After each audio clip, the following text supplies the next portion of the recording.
Welcome back to Wrestling Renaissance. My name is TJ Leo, and this is a run-in.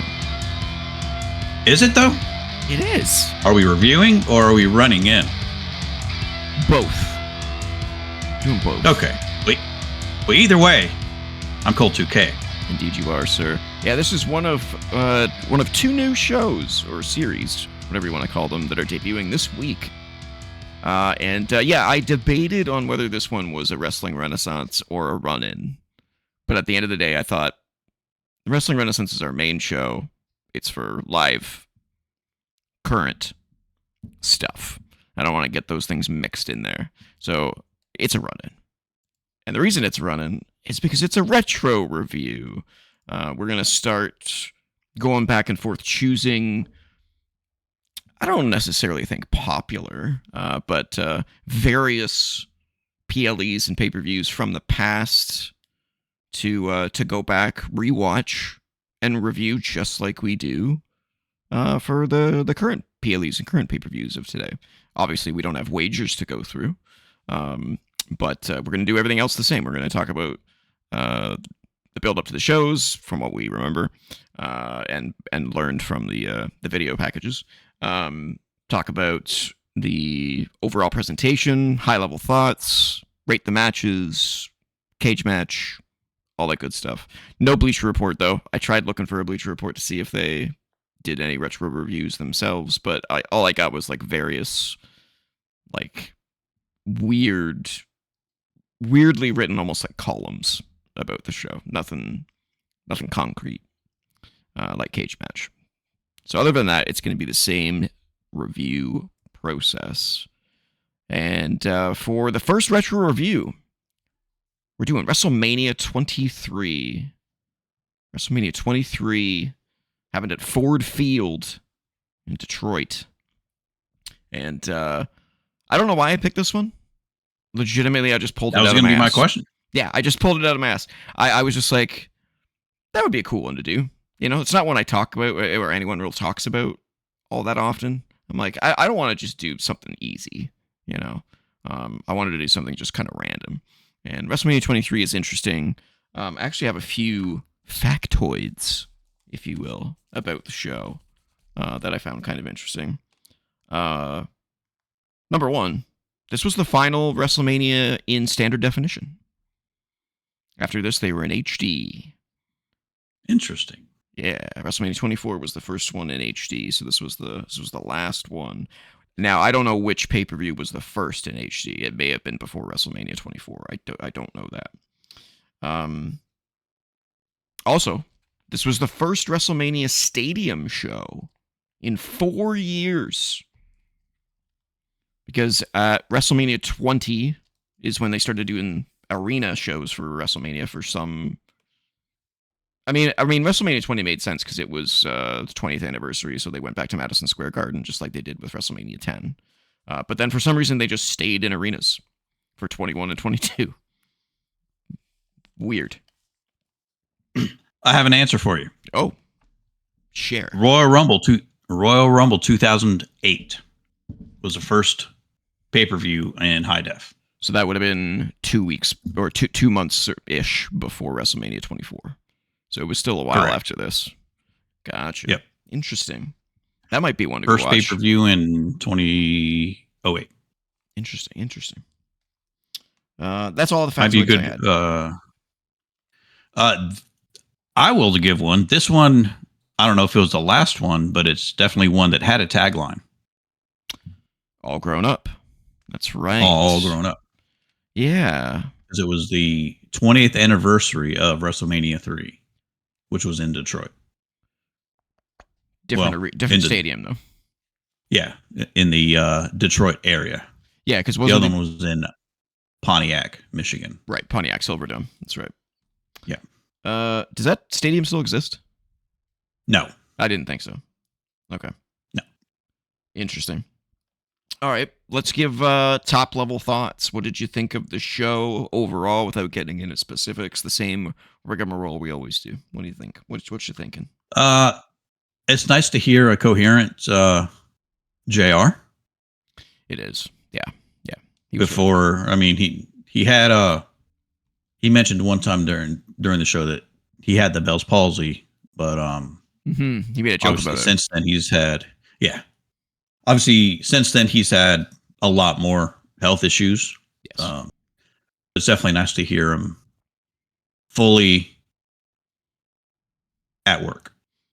Yeah, I wouldn't say in his prime, but he was definitely good. He was definitely good. Yeah. Definitely. Agreed. Yeah. Seeing Michael Cole that old is pretty interesting with the little Oh God, the soul patch. coffee stain. Yeah, the soul patch on there. Yeah, But at least he didn't have the frosted tips. No, he did not. We're well past that, thank God. Yeah, he definitely wasn't as good back then. He definitely seasoned over time. We'll talk a little bit more about commentary in a bit, because I have a comment on that. Yeah, I thought the set was nice. I thought the set was good. Set was beautiful. Not overly busy like a lot of them recently have been. Yeah. I thought it was I thought it was almost an ode to WrestleMania 17 in the way that they had things like the columns on the left and right sides, and it was really tall. It also, and I remember hearing about this before WrestleMania 23 about how the stage could transform, and I remember thinking about that, going, "Oh, that must be so cool." And then when we see it, we're like, "Oh, it's not that cool." We'll talk about the specific transformations that happened during the show as we go through the matches, but wasn't as impressive as I was hoping it was going to be. I remember being distinctly disappointed about the transforming aspect of the stage. The opening intro, probably the best in WrestleMania history, in my opinion. Blending in WrestleMania 3 and the new one. Yeah, I mean everything about it, everything about that intro. Yeah, having that emotional opening, looking back at the history of WrestleMania, and then, like you said, that blend of Vince McMahon, his voice from WrestleMania 3, introducing Aretha Franklin again, 20 years later, really cool. Aretha Franklin's performance was fantastic, and then you got that bone chilling video package. About them all being all grown up, and beautiful video package. And then maybe the best fireworks display in WrestleMania history as well. The pyro was incredible. Just super well done.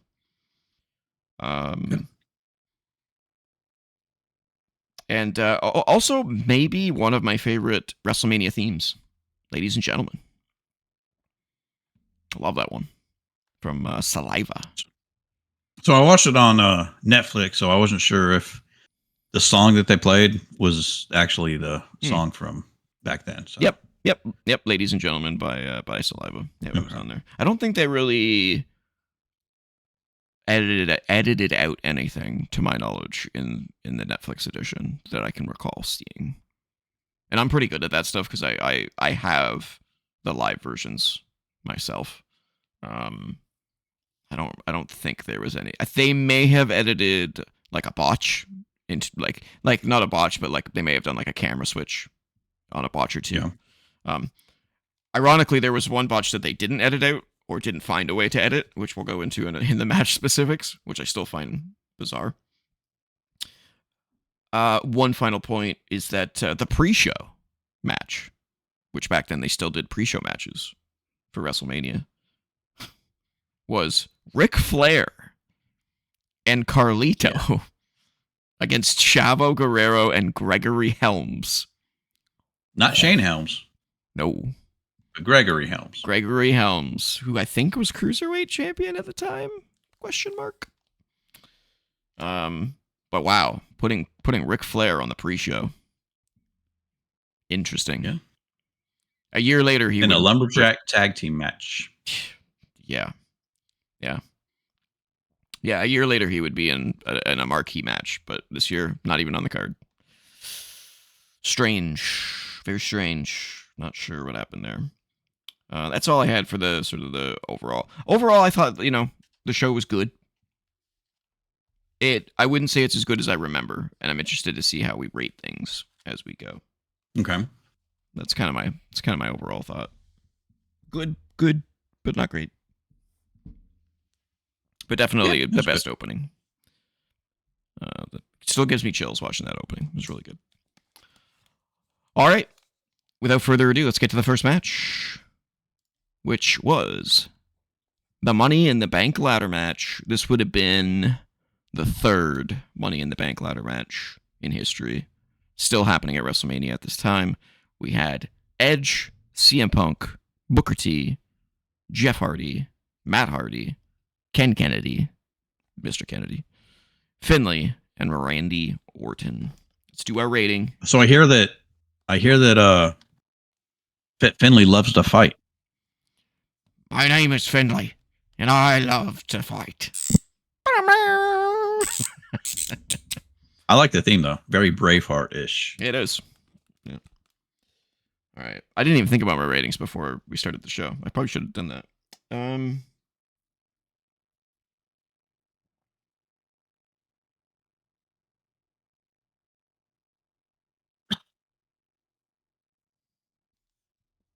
Okay. I got mine. I got mine. All right. I guess I'll go first since I picked the show. Going with 7. Oh, we're gonna do this, are we? Oh, here we go. We're gonna do this. Okay. I thought at first I was like, you're gonna be way higher than me. Nope. No, we share the same thoughts. All right. What cage match give it? You have cage matches stuff up. So I guess cage match was a thing back in 2007. Oh, okay. So it's not a retro Because review, it's an at the time review.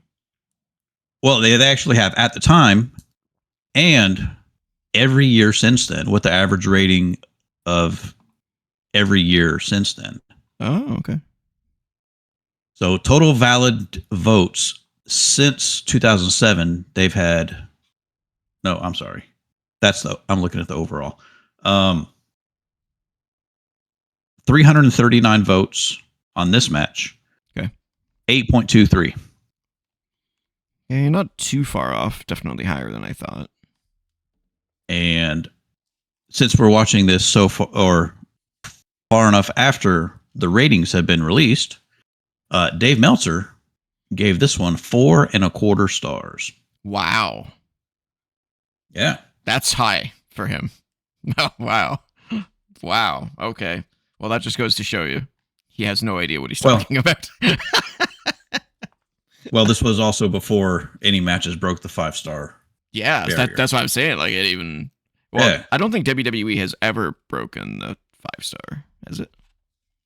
I don't think so. They've made 5 stars, yeah. They've made 5 stars, but not broken. It's not gone higher like AEW matches and New Japan matches. Just the Mask versus Mask. Oh yeah, AAA.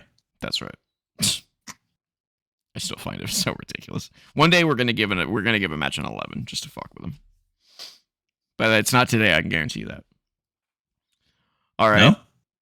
I don't think so. I think there might be a women's match that might break it. Jesus. It might break something. All right. I've got notes. We don't have Bleacher Report, moments and observations. So I had to write shit down during the show. So I'm just going to go through them one at a time here. So this is Jeff Hardy's first appearance at WrestleMania since 17. So he missed 18, 19, 20, 21, and 22. Was that when he went to TNA? I don't think so. That would have been too early. He went to TNA after. Yeah, I don't know what he was doing. I have no idea what he was doing. Was he still? I don't know if he was still with the company and just never made the card. Because I know Matt Hardy was still there because he was on 19. And I think Matt Hardy was on 22. So Jeff must have just. Oh, I wonder if that was when Jeff was fired due to the wellness policy. Yeah. That seems like a long time for him to be gone, though. Oh yeah, he was gone. He was gone. So he just wasn't wrestling for like 4 years, 5 years. 19, he was still employed, Oh, okay. but did not wrestle on the card. WrestleMania 20, he was not under contract. 21, he was 21. He was actually working for TNA, Oh, okay. Weird. and 22, he was still absent from the roster. Weird. Very strange. Interesting. All right. I know his big run in TNA came after. Yeah. Well, his big run. Well, when he was world champion. Yeah. JBL made me mad because he kept saying, "Can Booker T add one more crown to the jewel?" That makes no fucking sense. It's one more jewel to the crown, you stupid idiot. Wow. I couldn't believe it. He said it like 18 times during this match, and I was like, what are you talking about? You don't add a crown to a jewel? Stop it. I didn't like JBL when he was commentary at this time. Didn't like him. What was my next point? Did Finlay ever win a singles championship? I think he won a U.S. title. U.S. title? Okay. I think so. I just remember seeing him always around during this Ruthless Aggression era, but I don't remember him ever carrying a belt. And if he did, it must have been for a short time. Yeah, he won the U.S. title. Does it say how long he had it?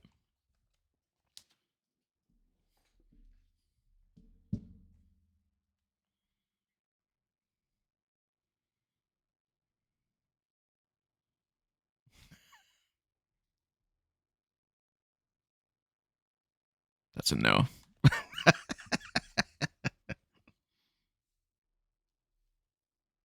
was a blip on the radar. I found it on here. And who would he beat? Who did he beat, I wonder? And who beat him? Curious about all that. Cole, our statistician. He's on the case. He's Googling hard. You can feel the Google. Oh, this is Wiki. Oh, he's wikiing it up.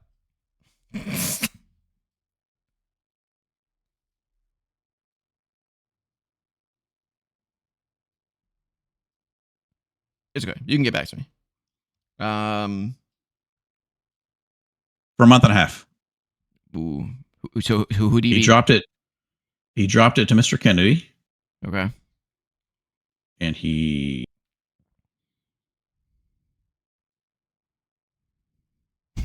nope. He beat somebody. The Air. Maybe he beat Hornswoggle. Orlando Jordan. No, that would be heel versus heel. Because Finlay was a face for a while. Not until later that year. He beat Bobby Lashley. Whoa. There must have been some shenanigans in there. Yeah, he beat Bobby Lashley to win it, and he had defenses against Regal. Regal. Lost to Regal by DQ.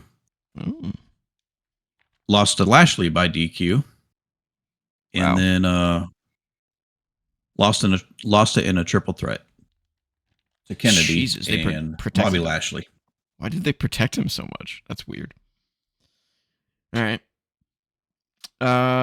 This was CM Punk's first WrestleMania, and he debuted in this WrestleMania as the first ever ECW star. Now I'm talking about obviously the new ECW to perform at Mania. Mr. Kennedy was awesome. That was my next note. Yeah. What a shame. What a shame that Rona's. What a shame. My next note was Randy Orton rarely has anything good to do at WrestleMania. If you really look at his history at WrestleMania, he's badly booked at WrestleMania. If you really look back, let's see. His first WrestleMania would have been 20. So 20 was okay because he was in that Evolution versus Rock and Sock Connection. That was okay. And then he had the match against Taker, which was great. But then pretty much everything after that kind of falls apart. Yeah, he's in a ladder match now. I guess he defended his championship at 24, so there was that. He lost the championship at 25 in one of the worst WrestleMania main events of all time. What did he do at 26? Don't remember what he did at 26. Or 27. Or 28 or 29. Like, I don't remember what... Like, nothing he does at WrestleMania is memorable. Like, my brain jumps to... He fought Bray Wyatt at some point. The Fiend. He fought The Fiend. No, and Bray Wyatt. He fought both. He fought him twice, which is even weirder. They fought The Fiend at 37. Yep. Bray Wyatt at 33. Triple H at 25. Yeah, that was the bad one. That was the... actually, this is a website ranking them from worst to best. Okay. So, Fiend was the worst. Okay. Bray Wyatt was at 33 was the second worst. Okay. And then Triple H. Okay. Triple H. So far, I agree. Kane at 28. Yeah, that was bad. Edge at 36. Wait. Oh, that was the COVID one. That's right. Yeah, last man standing. Yeah, that was pretty rough. 26, the Legacy. Oh god. See what I mean? Like, holy crap, this is just a greatest shits list. 34. Do you remember who he wrestled in that one? Randy Orton at 34. No clue. Oof. Jinder Mahal. Oh, no way. Rusev. And Robert Roode. Oh, it was a fatal 4-way? Yeah, for the U.S. title. Holy shit. Okay, this is just proving me right. He just gets shit on at WrestleMania for some reason. What the fuck are they doing with him? AJ Styles at 35. Yeah, that was all right. The Shield. Orton, Sheamus, and Big Show against the Shield. Fuck. At 29. How is that above the AJ Styles match? Yikes. Yeah. Triple Threat at 24. Orton, Triple H, Cena. That was a good one. RK Bro versus the Street Profits versus Alpha Academy at 38. That was okay. Yeah. Orton versus Mysterio versus Kurt Angle. That was 22. great. That was a great match. Yeah. Number 7, Evolution versus Rock and Sock. Evolution. Wait, no, that's not Randy. Oh yeah. No, I'm surprised that's that high. That should be lower. Orton versus Rollins at 31. Yeah, that's the first one where I would have been like, that's a memorable one because of the ending. That Sky High. The RKO. Yeah. Orton and Punk at 27. Yeah, that one was pretty good. Number 4, Orton versus Logan Paul versus Kevin Owens Another at 40. fatal 4-way. I like 3-way. Oh, yeah. Number 3, ladder match at WrestleMania 23. Okay, I don't know what they're smoking there. That's crazy. Number 2, Orton versus Undertaker at 21. Yep. Mm-hmm. And number 1, Orton versus Batista versus Daniel Bryan at 30. See what I mean, though? Would you not agree that that's a pretty pathetic list for such a legendary wrestler? Yeah, it's very underwhelming. That's pretty weak. It's pretty weak sauce. Yeah. Let's see what my next point here was. Oh, I will note too. Yes. I love Matt Hardy's music. His theme. Oh yeah. Bah, bah, bah. Yeah. Monster Magnet. Yeah. Woo! And then the little like Matt Fax. Matt Fax. Yeah. Whatever happened to Matt Hardy version 2? Just he never upgraded. I don't know. No, he never did. Stuck in version 1. I guess it got broken. Ooh, I see what you did there. Yep. The software was broken. And he deleted version 2. There you go. My next point was 6 men on commentary was absurd. Yes, it was. They should have picked one guy from each team instead of having everyone on there. That was dumb. That was real dumb. And it was super uncomfortable how they all ganged up on Joey Styles. constantly. He would say something and everyone would just shit on it. It's like, oh my God, guys. This is a lawsuit waiting to happen in the future. This is like proof of harassment and bullying right here. Booker T tried to get a ladder from out underneath the ring, but instead he grabbed a step stool and he threw it at CM Punk, and CM Punk started bleeding. So he was the first to bleed on the show, which seems like par for the course for CM Punk. Yeah. Matt tried to do the Joey Mercury spot with the ladder with Jeff Hardy on Edge, but it backfired. And they did. He ended up getting suplexed onto the ladder that was set up on the other ladder. That was a cool spot. Finlay got busted open the hard way with Punk's ladder when Punk was doing like the whirly bird. Yeah. When he was spinning around with it on his head. He got legit busted open. Jeff jumping from the top of the tall ladder onto Edge, who was laying on the ladder on the outside. That just looks like spinal damage. It just looks so bad. So watching this match 20 years later, right? Mm-hmm. You can see whose career really got shortened and whose lives are kind of impaired a little bit more. Yeah. Than others. Mm-hmm. Obviously, I mean, Jeff's still going somehow at 50, but somehow. Edge obviously had to retire for 7 or 8 years.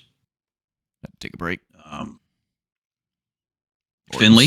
Orton's got back issues. Orton's got back issues. He took a whole lot of crazy bumps. You saw the people that didn't really take the crazy bumps. Booker T. Yep. Booker T. He's in his 50s, almost 60. He can still go. He looks great. Punk. He didn't really take many crazy bumps. No. And Kennedy didn't really take any crazy bumps. He did do that little plunge. Yes, that was on my list. From the top of the ladder with Hornswoggle. Yeah, that was funny. That got a huge pop from the crowd. Yeah. Which was quickly put out. I don't know who booked that spot in the match, but the crowd reaction that he got was quickly put out because Finlay threw a ladder in his face and took him out immediately after he did that. I was like, why didn't you guys let that breathe longer? Clearly, it got a huge reaction. But you're right. You know, looking at the bumps that all these guys took, the ones that didn't take the bigger bumps, still doing pretty good today. Yeah. And obviously Matt, who somehow he does not walk right. Well, he blames it on the leg drop. The top or the mid rope leg drops. He says, if I could go back in time, I would never have started doing that. He said, I think he said in an interview that at some point in his career, he stopped doing it and changed it to an elbow drop instead. Because his tailbone and spine was just killing him. Yeah. Doing that. And I think Hulk Hogan had that same issue from doing the leg drop. No, I mean, he said he lost like 3-4 inches in height. Well, I mean, who knows if that's the truth or not. But yeah. I can see that happening just from like wear and tear on your hips. Yeah. But yeah, I mean, doing that leg drop is going to not do good things for your back. It's not a move we see anyone do anymore. Especially not to that extent. Yeah. Let's see. Oh, I'm surprised you haven't mentioned this yet. So that spot with Jeff jumping off the ladder onto Edge, as we said, looked nasty, looked crazy. Like Edge's spine must have just been like shocked into hell from that. But what I'm surprised you didn't mention was they replayed that like 7 times, and during that whole time, no one in the match is doing anything. They're all just chilling, and Matt's standing right there just watching them. It's just in pain on the floor. No one's going for the title. It's kind of funny. Let's see. I wonder. Oh, yeah. This was an interesting thing that I noticed. I wonder when the RKO moved from 1 hand to 2. You notice it? I didn't. Oh, I didn't notice it. Yeah. In his early days, the RKO was a one-handed, and then modern Randy does that. I don't know. I don't know when the switch happened or why it happened. Maybe, I'm assuming it happened because it's easier to do two hands. One hand's got to be pretty tough to get that in the right spot. Yeah. But yeah, I noticed that and I was like, oh yeah, he used to do one-handed. Interesting. Finlay did a Celtic Cross, which is otherwise known to modern wrestling fans as the white noise. Onto, I think it was Matt Hardy on the ladder, which was a pretty nasty looking move. Yeah. CM Punk broke the ladder with a dropkick when someone was standing on it. I can't remember who it was standing on the ladder, but he dropkicked the ladder and the ladder like exploded. The braces in the middle just pshing, went everywhere. Yeah. That was cool. Your winner, Mr. Kennedy.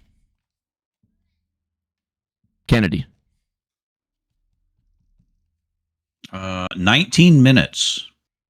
Yeah. I think it was pretty. I think it was pretty long for a Money in the Bank match actually. Yeah. But I thought it was well paced and it was good. I don't think there was any like super standout moment that you remember this particular Money in the Bank match for. Yeah, like the Jeff Hardy on the Edge thing was cool, but I forgot all about it. Like when I saw him going up there, I was like, oh yeah, he did that in this match. But I completely forgot that it happened. That move in this match and moves like that in other Money in the Bank matches don't really make sense to me because you're not doing that in an effort to win the match. Yeah, you're basically taking yourself out to take someone else out. Makes no sense. It would make more sense in a tag match. You're right than a singles. Yeah. Ken Kennedy had a great promo afterwards. Blah blah blah blah blah. Yeah, he was so good on the mic. He hasn't ruled out a return. Come back, man. Even if it's just for like a Royal Rumble appearance or something. Yeah, Royal Rumble would be good. Can you imagine the response from the crowd where, you know, the lights go out? You don't even have to play his music because his music's not iconic by any stretch of the imagination. Just have the lights go out and then a light shines on the entrance and you see the mic coming down and everyone knows who it is. And then have him come out. Enough people would know, yeah. Master! Oh, it'd be so sick. Yeah, I was a huge fan of Kennedy. Really, I never really saw him in TNA. I wasn't a big fan of TNA at that time. Mr. Anderson. Yeah. I'm not sure how well he did over there. I know he was champion and everything, which is cool. Yep. I don't think I would ever get used to him saying Anderson, though. Be a little weird. All right, that's all I got. Anything else you want to add to the Money in the Bank? No, not really. Nope. Covered it all? All right. All right, so that's that. So obviously we don't do wagers or anything like that. And then obviously Kennedy lost his briefcase and never cashed it in. That's right. He got injured, so they did some schmoz where he got goaded by Edge to putting it on the line in a singles match. Edge won in like 2 seconds, and then Edge cashed it in on Taker, I think. Yeah, shame. That kind of derailed his career, unfortunately. It did. And if you believe him, it was Randy Orton and John Cena playing politics behind the scenes that also caused that to be a significant problem. All right, moving on. Second match, oh, Jesus, was Kane versus Great Khali. Kane versus Great Khali. How? Oh no, we got to do our rating first. That's right. Yeah. Yeah. Phew.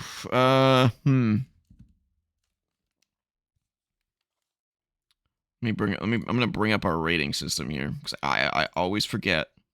As a reminder, 10 best in class, 9 amazing, 8 great, 7 good, 6 okay, 5 meh, 4 bad, 3 awful, 2 painful, 1 offensive.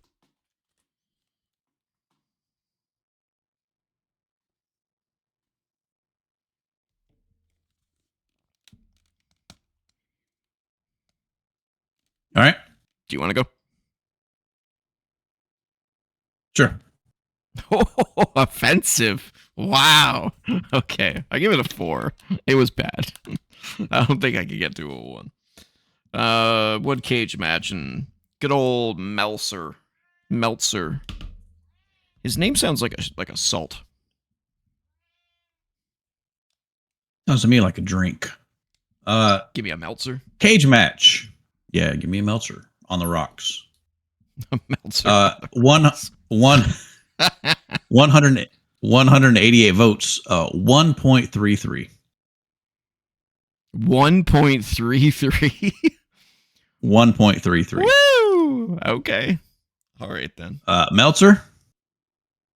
-1 star. That's right. He has negative stars? -1. I did not know this. He's even dumber than he looks. He looks pretty dumb. All right. Jesus, a -1. So it's not even a 5 scale. It's not even a 7 scale. It's an 8 scale. -1 through 7. Fucking idiot. God, I hate that man. You're an idiot. And if you follow him, you're an idiot too. Well, I will say. Okay. I guess this is in honor of the 20th anniversary of WrestleMania 3, right? Yes. WrestleMania 3, Hogan versus Andre. Yes. No, Meltzer gave that one. Oh, you can't be serious. A 1? -4. -4 stars. How is this man respected at all in the industry? No idea. -4 stars. If you pay that man money to listen to his shit, you're a fucking moron. He gave that match a Yeah. So the scale just expanded again. -4 through 7. Yes. Yeah. So when did he wait, he's been in the industry a long time. Did he give that at the time? Yes, I think so. Yeah. So his scale has been fucked for like 40 years. Oh my god. Oh my god, that man is infuriating. I cannot believe he has followers. I cannot believe it. My brain wants to believe that people are more intelligent than that. Seriously. -4 for one of the most memorable moments of all time. Okay then. And that's not it. And that's not even the lowest Hulk Hogan match that he's rated. Wait. So his scale is even bigger than -4? Yes. What you have to tell me now. Now I need to know. So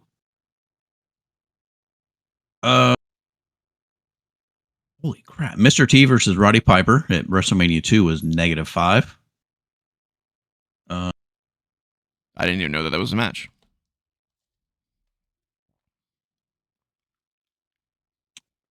Al Snow versus Big Boss Man. The dog kennel match was -3. Okay. So we're -5 through 7 stars. What?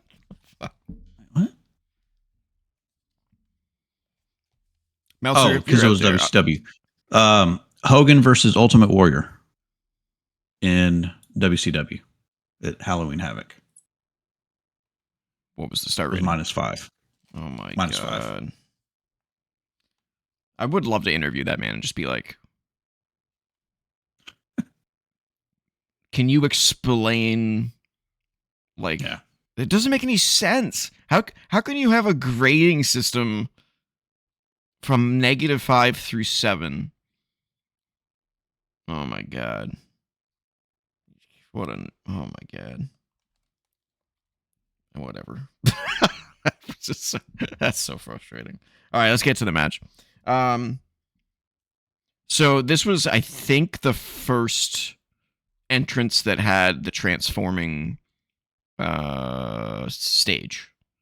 So I don't know if you noticed, but during Kane's entrance, this stage transformed into like a pentagram. I didn't notice. Yeah, and it was supposed to catch on fire, but only like 40% of it did. That's probably why you didn't notice, because it didn't work properly. Obviously, you had already said this, but Kane paying homage to Hogan by slamming Khali was an interesting moment. There was definitely a lot of people in the crowd that liked that homage, that liked that moment. That's the entire reason the match existed. Otherwise, the match was just dumb. Yeah. Even the use of the hook was dumb, because I think this was during Kane's See No Evil tour when he was trying to promote that movie, which I never saw that movie. I'm not a horror movie fan, so I don't have anything to say about that. I did find it hilarious that the only way he could use the hook, realistically, was to hang it on the ropes and pull the chain to do a groin shot. I'm like, oh, all right then. Yeah. Probably just shouldn't have used it to begin with. No, not at all. Made you look like just not menacing whatsoever. And Great Khali won. Yay. Yeah. There are certain things I miss from the Vince era, and then there's things like this where I just don't. His preoccupation with big men matches, I don't understand. Pretty boring. That's all I got. That's literally all I got for that match. Right. That was bad. It was horrible. There was nothing redeeming about it. I thought it was the best that the two of them could have done, which is why I gave it a 4. It was bad. All right. Fair enough, though. All right. We then got a backstage segment that was pure chaos. It was Eugene talking to Crime Time, and then them partying.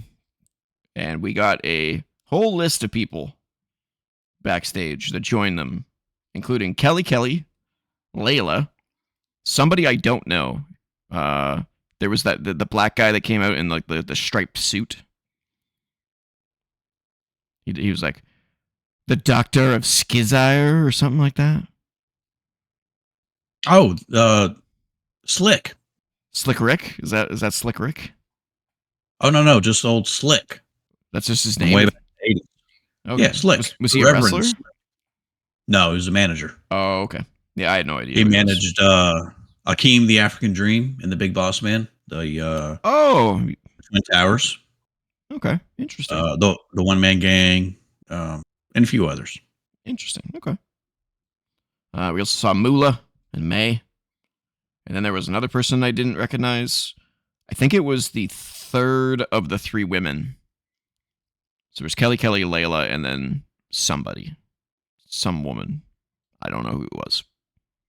Couldn't recognize. From Extreme Expose or whatever it is. Yeah, because it was Layla, Kelly, and then mystery woman.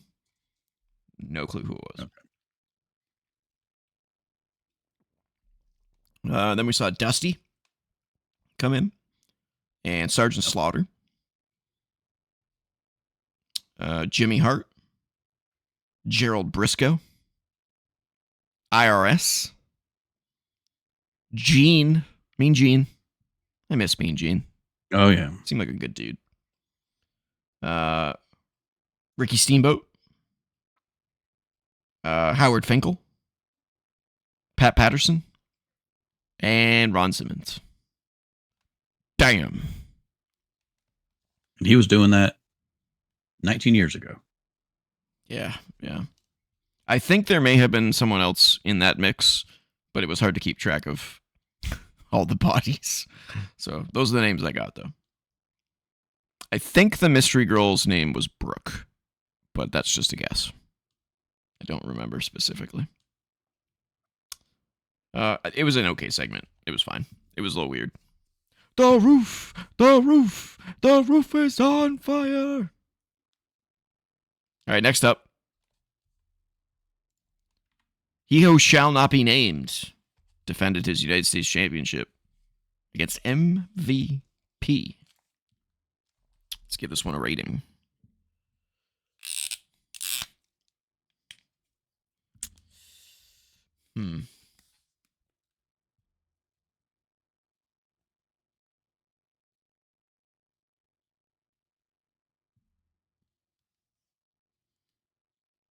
Very curious what you're going to get this one.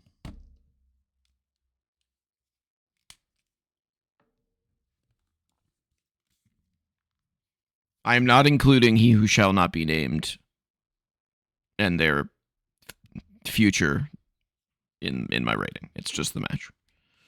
Yeah, just a match. Just the match. All right. Separate the match from everything else. Yeah. All right. Give it a 5. Hey, you might have to talk me down. I give it a 7. I thought it was good. Okay. I thought it was meh. Good match. Went with meh. What would Cage match give? I'm very curious about this. And Meltzer, if we give a shit after the ridiculous ratings so far. Cage match 6.44. Okay, right between us on 216 votes, and Meltzer gave it 3 1/4. Okay, all right. Let's see. So MVP got the special entrance with cheerleaders coming out. He was still pretty new at this time, so they were still really pushing him. Remember, he had the big inflatable. That's right. One of the that was terrible. Manias. That was terrible. Yeah, that was terrible. It was like the Miz when he had it. Oh my god, I liked Miz's a little bit better though, because his was just like his catchphrase. Awesome. You know, like parted the seas.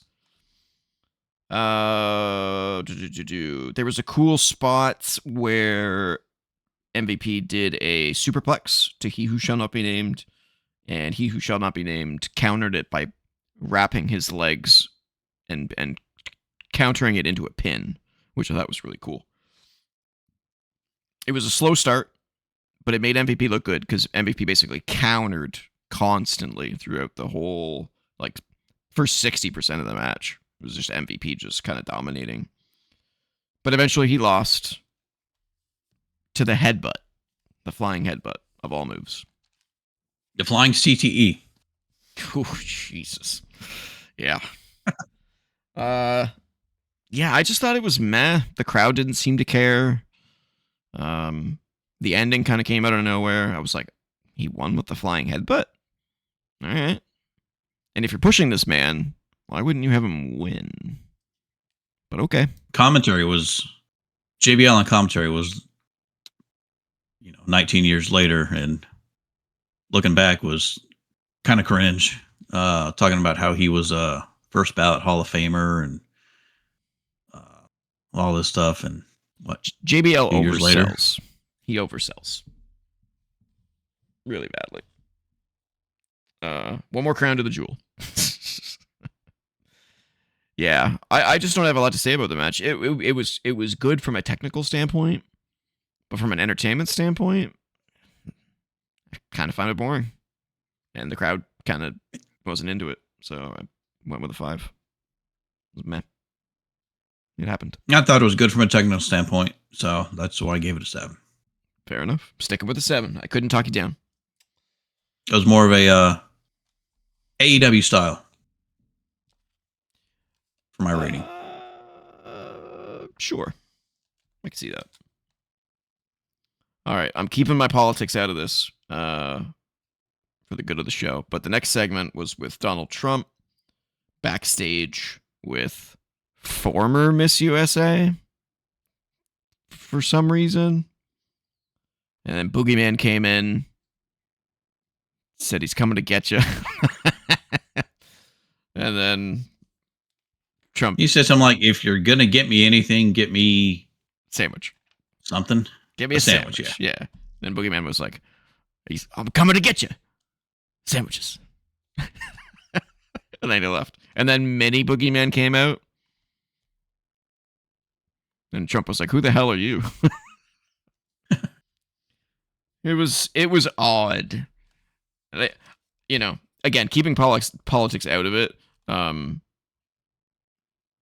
as much as I can, it is a little cringe seeing him with a former Miss Teen USA. It's a little weird. Yeah. It's a little weird. Also, I found out in a actually just like today, I think it was today or yesterday, Boogeyman had an interview about this segment. I don't know if you saw that, but he said he said the original pitch for it was he would come back, Boogeyman would come back with a sandwich, but it was full of worms, and Trump would like freak out, but Trump didn't want to show fear. Oh yeah. Because of the match, so they cut that part out. So it was just what we got. Thought that was an interesting tidbit. I think it makes sense though. I'm not defending Trump by any stretch of the imagination, and I wouldn't. But I think it makes sense not to make someone who hasn't had their match yet not look like, like a cheese ball. And then we had the Hall of Fame ceremony, or whatever you want to call it, the WrestleMania moment. Recap. Yeah, recap. So we had JR, good old Jim Ross, who I think we all still probably agree went into the Hall of Fame too early. I think he even said that he didn't want to go in yet because he was still active. Yeah. I think he would have gotten a much bigger pop if it had been many years later. When did he start with AEW? Well, the beginning. Right from the beginning. 20. What year? 19. 2019. So like he could have been in there for at like 2018 WrestleMania, 2017 WrestleMania. So I think that was a missed opportunity. Probably should have waited. Mr. Perfect. Well deserved. Yep. I still hate how Howard Finkel announced these though on stage, because he was like, the family of Kurt Hennig, and then he would say the names of the people. And it's like, they're not going into the Hall of Fame. Yeah. Say, Mr. Perfect, represented by blank, blank, blank, blank. He always did that wrong. Jerry Lawler, who a lot of people once again agree probably went in there too early because he was still wrestling at the time. Not in WWE, but he was allowed to wrestle like for other companies. Yeah. And he was still on commentary at the time too. But was still worthy of it at the time. Oh yeah, definitely. Nick Bockwinkel, who I have no idea who Nick Bockwinkel is. It was being the AWA. AWA guy. Okay. Yeah. Mr. Fuji, who didn't seem like he was in great health at the show, unfortunately. No. The Wild Samoans, Afa and Sika. Roman's dad and uncle. Yep. Yeah. The original Sheik, who was represented by Joyce Farhat, his former wife, his widow, I guess. And the induction speech was it's done by Sabu. Done by Sabu and RVD. Oh, and RVD too? Interesting. Okay. Yep. He trained RVD too. Oh, okay. And then who was not related to R2D2. No, he definitely because I was said not. RVD2. RVD2. That's that I want to see some art of that. Just an R2D2 with like the singlet, the painted graffiti singlet. And Dusty Rhodes was the quote main attraction. They hadn't really figured that out yet at this time, but Dusty Rhodes was definitely the main attraction of that particular class. And that was it for the Hall of Fame. Next up, we had the World Heavyweight Championship. Batista defending against The Undertaker. Let's do a rating. Do we need to rate the Undertaker's entrance separate, since that was just about as long as the match? Holy shit. That entrance was long. Yes, it was.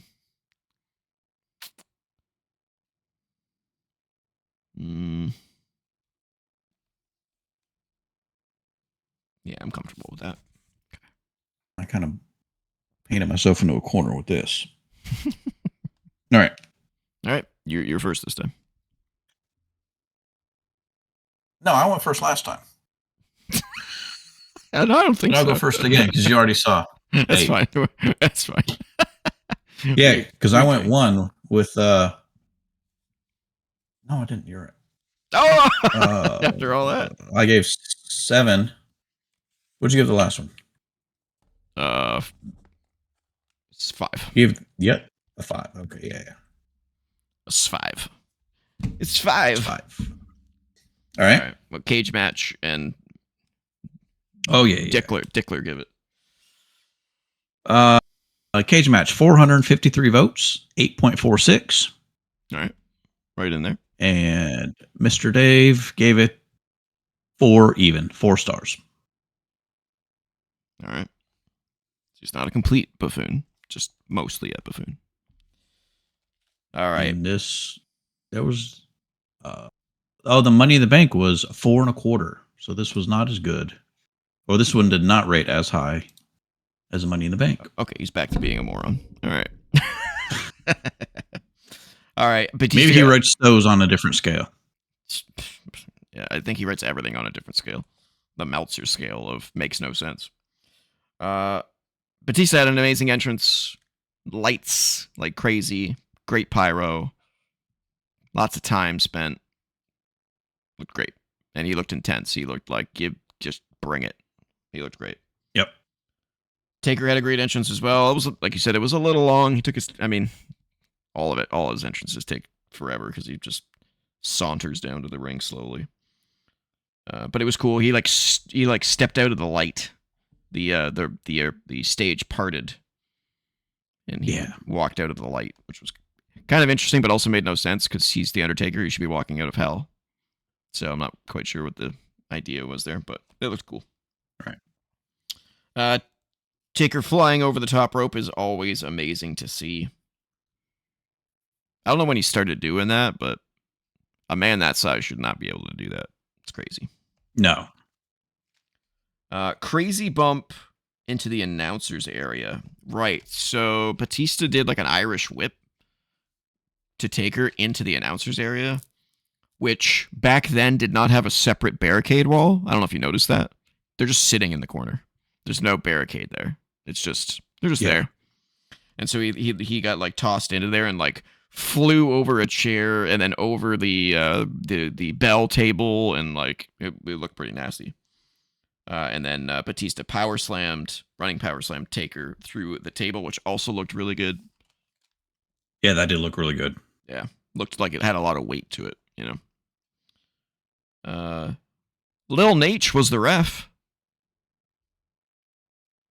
which I didn't realize he was back that far, but I guess he probably joined when WCW did the he did the merger, right? Yep. Batista really brought it to Taker. He was on him constantly, just really making everybody believe that he might win. And I remember feeling that way, like, holy shit, he might actually win. But he didn't. Did a really good job of giving Batista hope. Yeah, that he might win. Yeah, he was just all over Taker for most of the match. But in the end, 15-0, your new World Heavyweight Champion, The Undertaker. That was a great match. It wasn't as long as I recall it being. I remember it kind of like in my mind's eye, I remember it being a lot longer and a lot more of a ride to get there. But I think it was still great though. It was only 15 and change. Yeah. That's all I got. Yeah, I mean, not a whole lot for me. What's that power slam through the table? Mm-hmm. The dive over the top. Yep.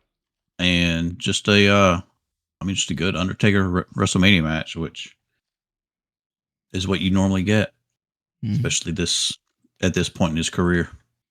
Yeah, everything from here on pretty much was a really good match. You know, the year before this was kind of a random dud when he faced Mark Henry. But he was kind of on a rampage after this. All right. Next up, we had a bizarre backstage segment with Vince McMahon, Stephanie, and Mini Stephanie, I guess. Stephanie's baby girl, even though she wasn't in there. But but then they had the camera looking up.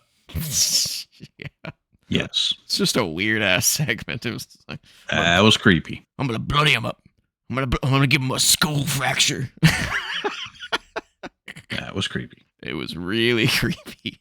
I always, you know what I thought about when I was watching this? I was like, man, later on, Vince McMahon was really all about, you know, advertisers and PG and all this stuff, right? And then I see something like this, and I'm like, you know that you have the eyes of the world on you because of the Donald Trump match, and this is the way you choose to present wrestling. I was like, that's a choice. I don't know about that. It's a choice. He's a crazy man. He's a crazy man. All right. Although I will say, you know, saying that the baby took a Trump was pretty funny. Yeah. She just took a Trump. That was pretty good. All right, next match was the ECW Originals, which was RVD, Tommy Dreamer, Sabu, and Sandman versus the New Breed, Elijah Burke, Marcus Corvan, Kevin Thorne, and Matt Stryker. Let's do our rating.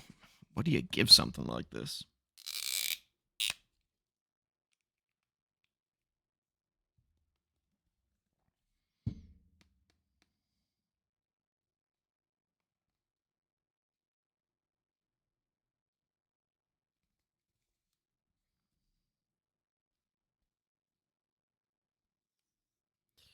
All right. I'm wondering. I have no idea what you're gonna give it. No clue. Oh, you will in a minute. I will. Or less. Yeah, because it's your turn. No, it's not my turn. It is actually your turn this time. Because I went.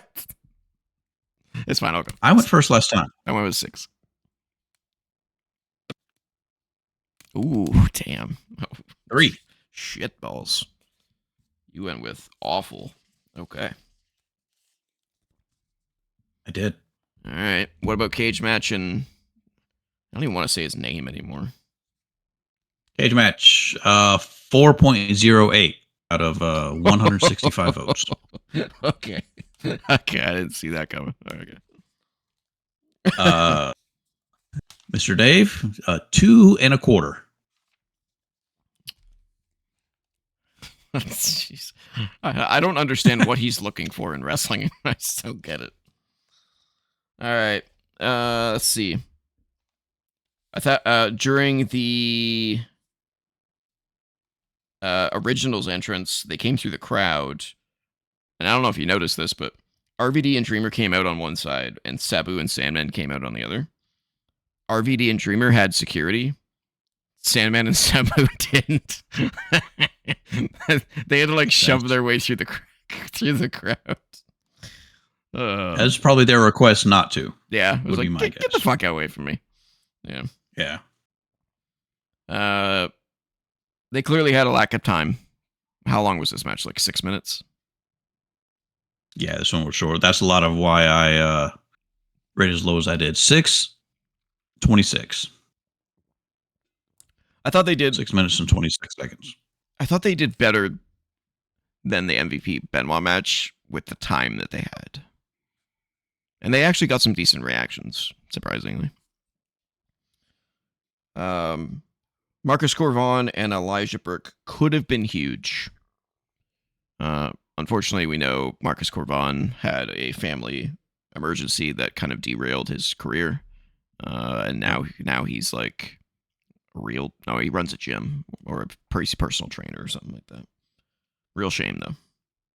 And Elijah Burke, otherwise known as the Pope now, still shows up in Indies and the NWA, but he's another one that I'm just like, wow, he could have been huge too. He was really good. Yep. He was really good. Real shame. Kevin Thorne, I think he still wrestles. I never really understood what the appeal was there. He was Mordecai, right? Yes, he was Mordecai. Yeah. And then Matt Stryker, whatever. I mean, better on commentary. Really interesting. I thought he was fine in both. He was just. I mean, between the two, commentary suits him better. All right, that's fair. He was pretty good in the ring though. It wasn't bad. Yeah. He was. He took a crazy monkey flip from RVD. He did. He was like, he's like vertical. When we were talking about in the LFG review last week. That's right. Yeah. People that take the monkey flip, good. That's a future ranked list. People that take the monkey flip well. Dolph Ziggler. Dolph will be the GOAT. There we go. we are way too on the same page. I don't like it. And Mr. Perfect. He took a good one too. All right. I didn't see him a whole lot, unfortunately. A lot of Dolph Ziggler, him selling the way he does, was modeled after Mr. Perfect. Yep. Interesting. Okay. It's essentially a carbon copy. Interesting. It's a shame. Don't do drugs. Don't do drugs, kids. Don't do drugs. Yeah. Let's see. Sabu had a really awkward landing on his neck on the outside. I think he did like a... That's just a regular match for him. Yeah, he's like, whatever. My neck's fine. My last point was Tommy Dreamer might be one of the most overrated wrestlers of all time. I just don't like him. I think he's so boring. And his timing is terrible. Fans love him. I know. Fans love him. I know. Can't say I'm one of them. I don't get it. I never understood. Yeah, I think he's only famous for that moment of thank you, sir. May I have another? That's this. Yeah. This is 15 minutes of fame. I don't know. Not a fan. That's all I got. It was fine. If they were given more time, I think it would have been more interesting. I think it was smart to highlight these guys. I just, hindsight's 2020. Unfortunately, Marcus Corbin just got derailed, and Kevin Thorne was not great. Matt Stryker got moved to commentary, and Heyman has said, and I think, just anybody who was in that version of ECW was kind of put behind the 8 ball and set back just because of that, because it had the name ECW and it wasn't what the original ECW was. Yeah. Paul Heyman had said that if that had been named anything but ECW, like NXT, it would have lasted a lot longer. Just because it wasn't what the original ECW was. Yeah. Elijah Burke should have been moved to Raw or SmackDown to benefit from a bit more exposure. Same thing with Marcus Corbin, but again, that's kind of nothing to do with wrestling.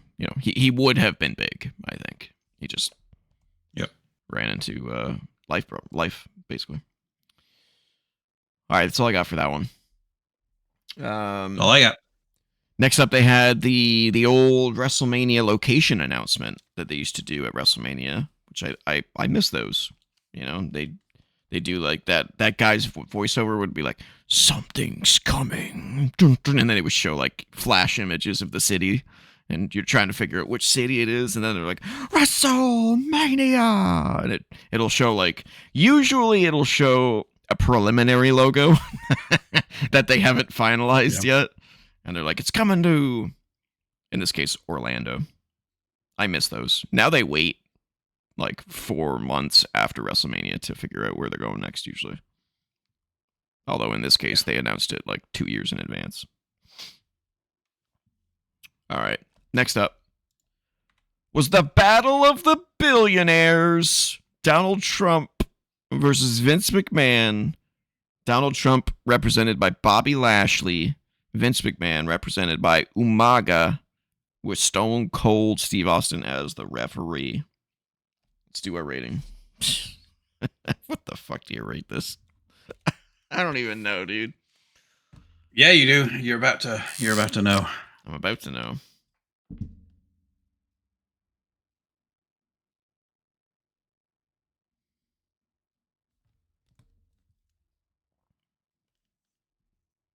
All right. All right. Again, politics not included.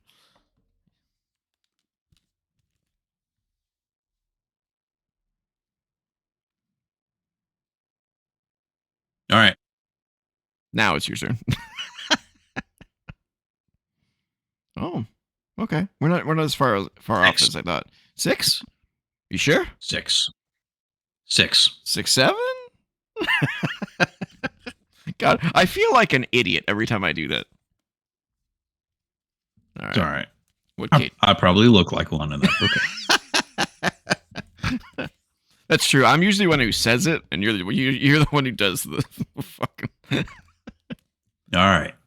Cage match. 5.16 Oh wow. on 162 votes. Oh wow. Not a lot. Interesting. Not a lot of votes. Yeah. Yeah. Why that's always confused me is why certain matches get more votes than others. Like, are these people going on Cage Match through the event and just skipping certain matches? Like, rate them all, bro. It must be. Weird. Yeah. All right, what dick and would give it? 3 stars. What? Jesus. He's all over the place. 3 stars. I think he just rolls the dice. I think that's what he does. He rolls a d20. All right. Notes. I guess moments and observations from TJ Leo. I guess is what we could call it. There you go. Gotta love the barber chair having its own entrance. Very Vince McMahon thing. An unmanned entrance from the I like that. It was just pulled with cable. Or as Jim Ross called it, a traveling barbershop. A traveling barbershop with the music too. Yeah. Funny. And the spinning barbershop pole. Yep. Second point. Umaga was destined to be champion. Don't do drugs. He died due to an overdose of some kind. I can't remember what it was specifically.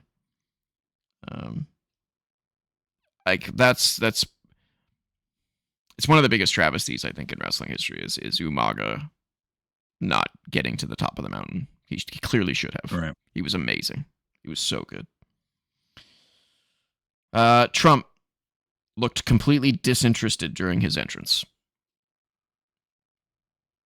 Like he always does. He was like this. He was like, "That's the Trump look." Yay, I'm here. I'm so excited to be here. It's fucking weird. Umaga yelling in Samoan at Vince, and Vince wiping the spit from his eye was hilarious. Umaga was like, blah, blah, blah, blah, and Vince was like, oh, okay. Fucking classic Vince. Umaga's dive to the outside on his back was brutal. Oh my god. He did like an attempt at a spear, I guess, to Bobby, and then went through the ropes, flipped over onto his back, and all you hear is just thud. Yeah. Oh. I have back problems, and I just that simultaneously looked like it would feel good, and then simultaneously feel really bad. But that was nasty. Bobby Lashley took it too, but he didn't take it nearly as bad as Umaga did. No, not as bad. The stare down between Stone Cold and Umaga was chilling. It was. Oh my god. I completely forgot about that. When Stone Cold like pulls him up from, I think he was choking Bobby on the ropes, and then they just had this like this evil looking stare down. Umaga was just the look on Umaga's face. Oh my God. It was a moment. It was so good. Surprising amount of boos for Bobby during this match. Wonder what that was from. I don't know. People liked Trump back then, so I don't know. My only thought was maybe more people wanted to see Trump get his head shaved, so they were booing him because of that. Maybe. I don't know. Stone Cold stopping the 10 count at 9 was a great moment. Yeah. 8, 9. He just walks away. It was good. Yeah.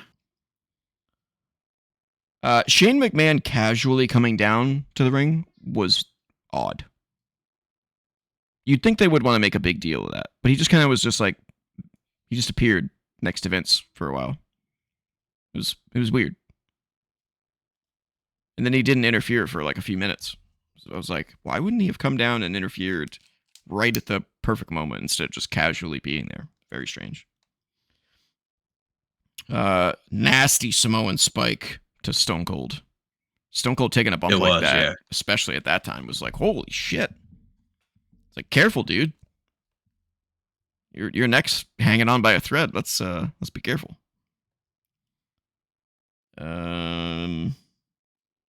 Trump doing a diving clothesline takedown was amusing. And then his punches. Oh my God. That's not punches. He was jacking off Vince's head. Come on now. What the fuck was that? The clothesline was good though. I don't know about the punches. Oh shit. The bell rang 1 count too quickly. I don't know if you noticed that. I didn't notice that. Yeah, the bell rang at 2 for some fucking stupid reason. Timekeeper, you had one job to do. You're fired. They were not careful with those blades when they were shaving Vince's head. Holy shit, that looks scary. So the clippers were okay. Like the buzzers? I've seen them before. Yeah. Yeah. Because I've seen it before that, I don't know if it was when they were doing angles or what. Someone had him like turn the wrong way. So instead of oh shit, going like that, it had the blades were like up. They were like lipped like this. Yeah. Yeah. Yeah. Yeah, that's safer when you're doing long hair. But yeah, Trump and Lashley did it the right way this time. But when they actually put the shaving cream on and they did the regular razors, they did it dry. They did not do it. His head was not wet. And even if it was wet, they were not holding back. They were like not taking their time. I was like, oh my God, he must have had so much hair pulled out of his head. I can't believe he didn't get cut. Razor burn. Yeah. Oh my God. Oh, it did. Nasty. And then unfortunately Vince couldn't knock himself over out of the chair at the end. So Stone Cold had to like push him. Yeah. I think Vince wanted to just have one push and one flyback. So it was kind of awkward. Vince's look on his face though, when the camera pans to him after they're done shaving him was priceless though. He was like, Vince is he's a ham. Love him or hate him. Can't say he's not entertaining. But yeah, I thought it was fine. I thought it was good. I thought it had some problems. And I think it was a little overbooked. But that's a typical Vince match. I think this was one of the rare Vince McMahon involved matches that wasn't great. Because when you think back to like all the Vince matches, they're all pretty great. Yeah. You know, Vince Shane, Vince Hogan. Yeah, they are. Vince Stone Cold. Four Corners match. The Four Corners. Oh. Yeah, that wasn't great. What one am I missing? Oh, Vincent Flair. That was great. Yeah. So yeah, I think this was one of the rare misses. It was fine. All right. Anything else to say? Nothing else. All right. That was a really good match. You gave it a 6. I did. That was really good. It was okay. Not great, but really good. All right. Next above up, average. It was above average. Next up was the Lumberjill match that somehow made it onto the card. The WWE Women's Championship. Melina defending against Ashley Massaro. Let's do our rating.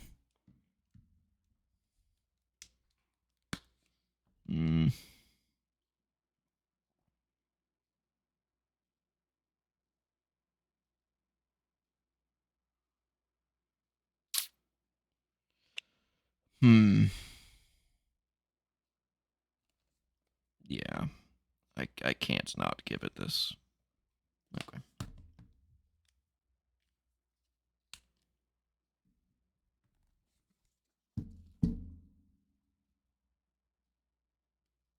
All right.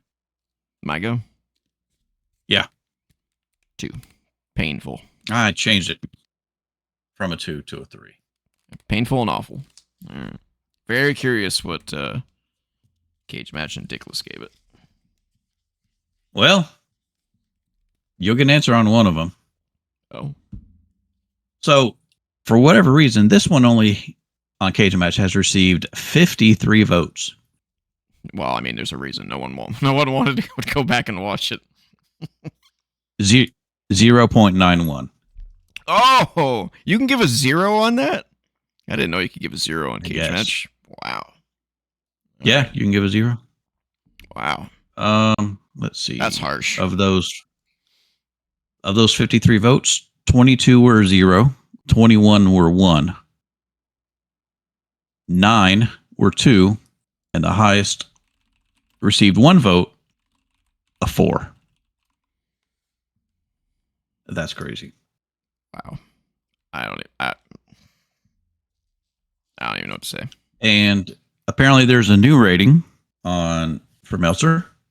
This one received a dud. This one was a dud. The fuck does that even mean? I don't know. You can rate a match negative 5 stars. But a dud is like a But 0? a dud is I guess. not worth a rating, I guess. Not worth a rating. Wow. All right, then. All right. So this was Melina versus Ashley. The Lumberjills, from what I could tell, were Brooke, Candace, Jillian Hall, Candace Michelle, specifically, Kelly, Crystal, I think was her name, Layla, Maria, Michelle McCool, Mickey James, Tori Wilson. I think her name was Trinity. Yeah. She was like, and I'm not talking about Naomi. It was like, she was like some like white girl. An ECW. Yeah. Oh, some white girl. Listen to you. Some white girl. And Victoria. Yeah, I don't think I missed any. I don't think so. Oh. Guess I should read the other notes. My first question I call it a question. How did we get here? That was my first note. How did we get here? The last WrestleMania had Mickey James versus Trish Stratus in a classic. And then a year later we get this. Melina did a pretty good Cesaro swing. That was crazy. But I guess Ashley didn't really weigh a whole lot. But still, pretty impressive. Yeah. I couldn't do that. Although, I probably weigh less than Ashley Massaro did, to be honest with you. So I guess it's not really all that impressive. Odd booking decision to have the babyface pick a fight with the heel after losing clean. I don't know if you noticed that. Or if I did not notice that. Yeah. Match ended. Melina won clean with a pin, abridged pin, and Ashley picked a fight with her. And then, of course, all the Lumberjills started to fight each other because reasons, which allowed Melina to slip out. And I don't know if you also didn't notice this, but there was one particular wrestler amongst this group who was not wearing a sexy outfit. They were all wearing dresses and skimpiness, except for one. Any guesses? Mickey? Mickey? It was Mickey. And guess which wrestler out of all of them did not participate in the brawl at the end? Mickey? Mickey. She clearly felt like she was above this nonsense, and she was. And she was right. And I don't know if she got in trouble for that, but it was clear as day that she went to the ring in jeans. Like just jeans and a shirt. And everyone else was like in skimpy outfits and dresses and shit. And she just stood there while everyone else was brawling. It just kind of like comforted Ashley Massaro. Even though she was the one who picked the fight with Melina after losing clean. Very strange. Right. Very strange. Yeah, I don't have much else. That's all I got to say. P-break match. I mean, this was the come down match before the main event. Yeah, which is unfortunate that we even need them.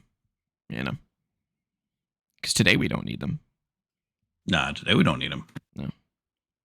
Why not? Because we've got 20 minutes in between matches. Exactly. That's exactly right. We don't need a P-break match. All right. Let's see. All right. That leaves us to the main event, which was John Cena defending his WWE Championship against HBK. Oh, you gave that one a 2. Yes, I did. All right. Let's give our rating. Very interested on this one. Bet you are. I think we'll differ on this one. I'm between two. My gut is to go with the lower answer of the two.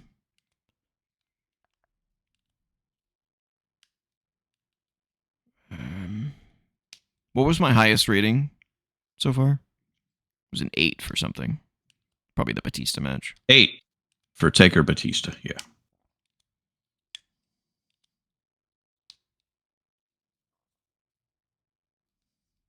All right. I think you're up.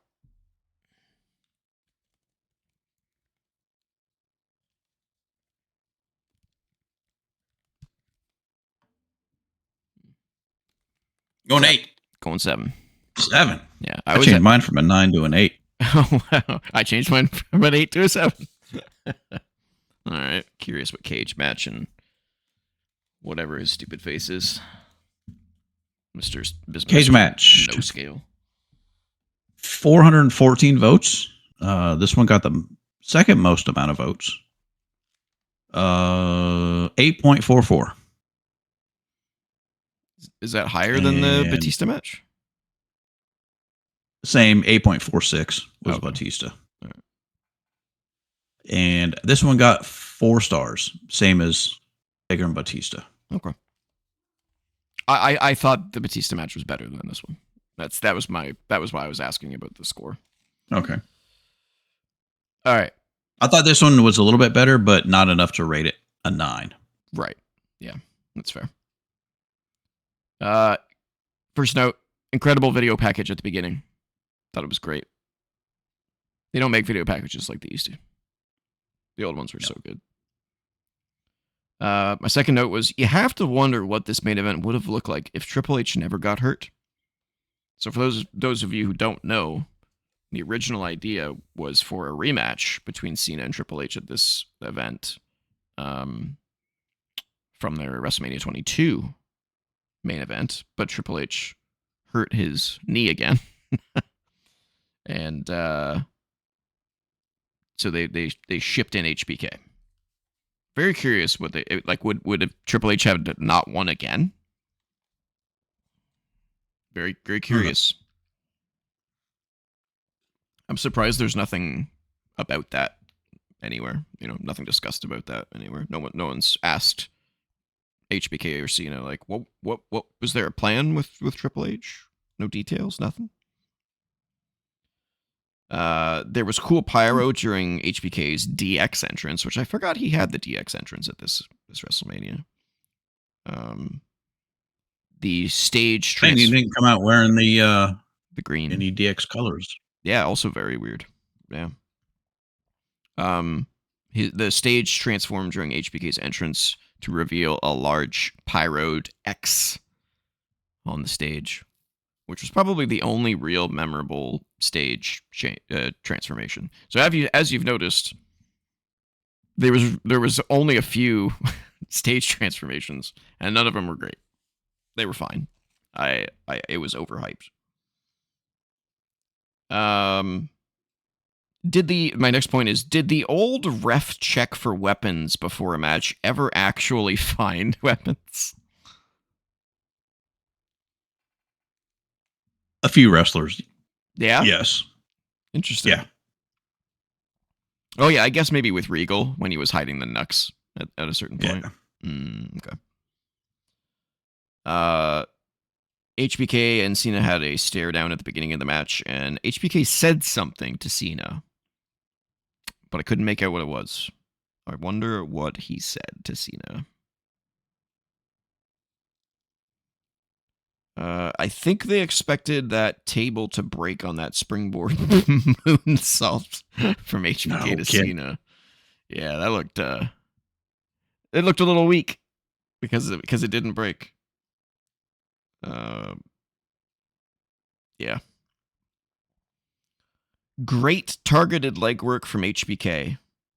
That is until Cena randomly stopped selling it.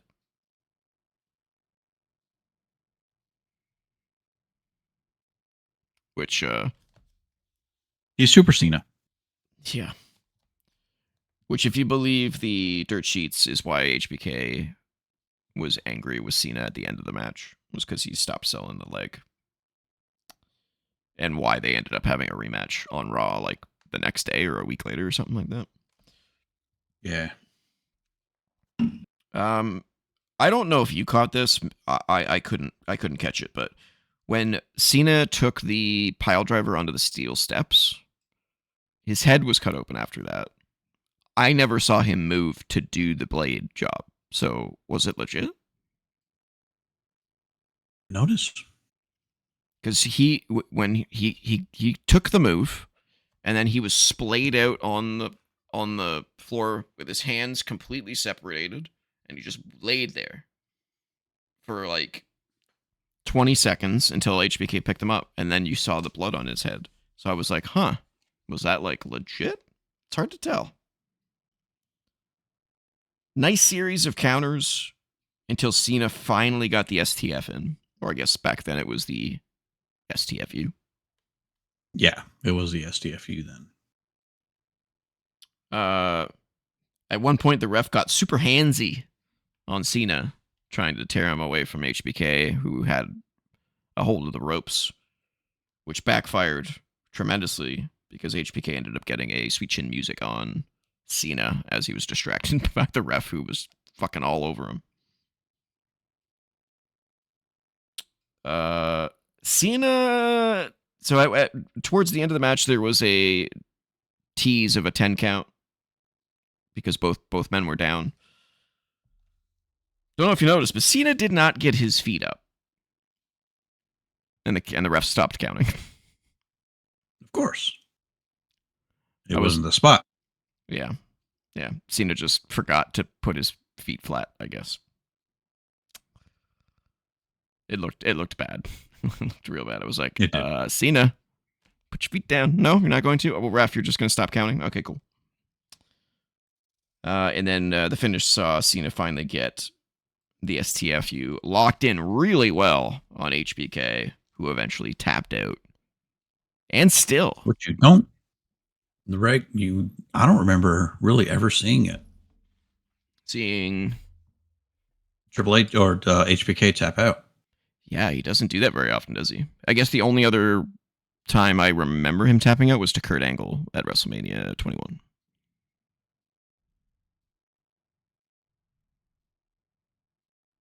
don't think I can. I don't think I remember any other one. At least not on a WrestleMania. Maybe he did at a pay-per-view, but he doesn't usually face guys that do submissions. Oh, I guess Bret Hart. Did he ever tap out to Bret?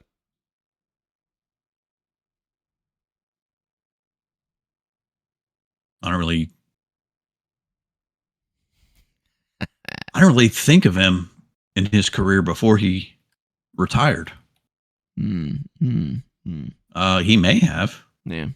You'd think they would have had him tap out at some point, Bret, but maybe not. And that's all I got. I thought the match was good, but in my mind's eye, I was seeing this match as a 9. And when I watched it, I was like, oh, it was fine. It wasn't as good as the Batista match, though. I think the Batista match probably should have main evented. And Cena HBK on Raw ended up being better. They had like a 1 hour Broadway. Yeah, I think so, from what I remember. Yeah. Yeah. The only thing that sucked about that match was that the commercials kept interfering with the match. And you think they wouldn't? Well, oh yeah, they definitely would have. I just back then sometimes they would do like the last hour is commercial free, Yeah. And I feel like that's something they should have done for that match, That's all I got. So, and then they do the wrap up video. Yes. Which they don't really do anymore. Yeah, that's true. That's true. I was always shocked that they could do that so quickly. Like, I do video editing for the show, and it's a pain in the ass. I can't imagine on the fly making one. And then you have to edit that video with footage of the last match that just happened at the end of that wrap-up video and have it ready to go. Like, holy shit. Amazing work on their part. I mean, it's not like the most perfectly edited video by any stretch of the imagination, but it's shocking that they can do it at all. Pretty crazy. All right. Yeah. Should we tally the score? We shall tally the score. So I was saying in the beginning that for the overall rating on Cage Match, they have rating by year. So like the original year, 2007, this event received 86 votes. The average score in 2007 was 7.53. Wow. 2008, 25 votes, 8.04. And just going year by year, 8 votes, 7 votes, 4 votes, 2 votes, 6 votes, 3, 7, 7, 3. So it's, they tally year by year in rating, but then they give an overall rating. Okay. So the overall rating is includes ratings from back then through today, basically. Correct. Okay. And that's based just on the event. Yeah, so it's not an average of all the matches. It's what people would rate the event itself. Yeah, it's what people rate the event. Okay. And that's what it is when in current day, when we do it current day. Well, here's an interesting question before you even do all that is if you were to grade this WrestleMania on our ranking system without knowing where we actually put it, where would you put it? Because I don't know either. I'm gonna look it up after we grade it. So remember we have GOAT, amazing, great, good, meh, bad, and trash. Where on the tier maker scale would you put this? Oh, on the tier maker scale.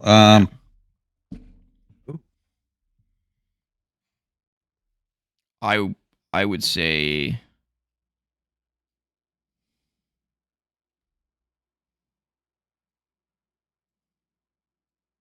high good or low great. Wow, that's high. Really? Had I not watched it, I would probably agree with you. But now that I've watched it, I don't think it's as good as I remember it. Especially this match. I I'd say like mid good, low good. Let's see where we actually put it while you're doing the tally there. I'll go check. Okay. I will say I'll go ahead and do cage match. So cage match so far, not so far, but since 2007, there have been 330 votes for the entire event. Average rating 7.5 for the event, which seems kind of high. 7.5. That does seem very high. 7.5. I guess. Well, 3 matches carry the whole event. Obviously, the Money in the Bank and the 2 title matches, or the 2 main title matches. Oh, one thing they mentioned: 8 matches, but only 4 title matches.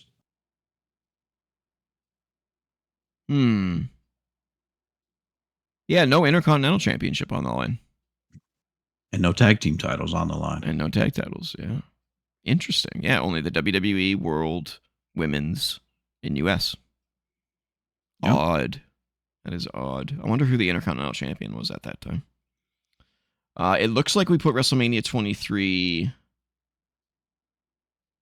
dead center of good. Dead center. Okay. So right in the middle of, well, right about where you would have put it after what? After I said mid to low good. Yeah. It's slightly on the higher range, but by like 1. So I'd say it's mid good is where we put it. Okay. God, that's old. But we still have the old set and everything. my desk is still in the other spot. Oh, nice. It was a while ago. All right, so we good for ratings? Let's do it. I rated. Oh! Yeah. Damn!